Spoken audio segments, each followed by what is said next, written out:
Вице-спикер Госсобрания Илтумен Ольга Макиенко подвела итоги выездного заседания рабочей группы Совета Федерации России.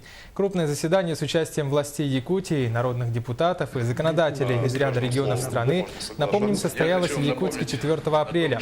Рассматривался законопроект об ускоренном развитии Дальнего Востока и Байкальского региона. В ходе обсуждения в стратегический документ субъекты внесли ряд предложений. Зампред парламента Якутии Ольга Макиенко отметила, что представители как исполнительной, так и законодательной власти в продвижении и отстаивании своих интересов были единодушны.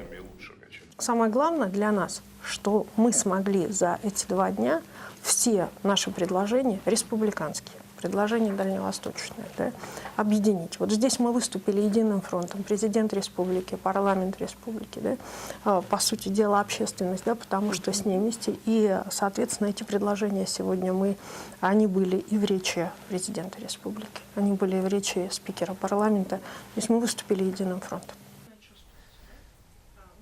Также Ольга Макиенко сказала, что на заседании рабочей группы Совета Федерации обсуждались сразу 2 законопроекта.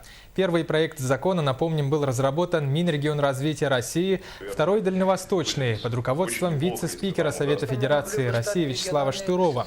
Оба проекта нацелены на развитие Дальнего Востока, но вариант проекта закона, созданный рабочей группой Вячеслава Штырова, прежде всего учитывает особенности макрорегиона. Активное участие в обсуждении обеих законопроектов принял и президент республики Егор Борисов. Вот как вице-спикер парламента Ольга Макиенко прокомментировала позицию главы Якутии Егора Борисова. Очень четкая, взвешенная, экономически выверенная позиция, направленная на, прежде всего, такое понимание того, что нужно сегодня Якутии.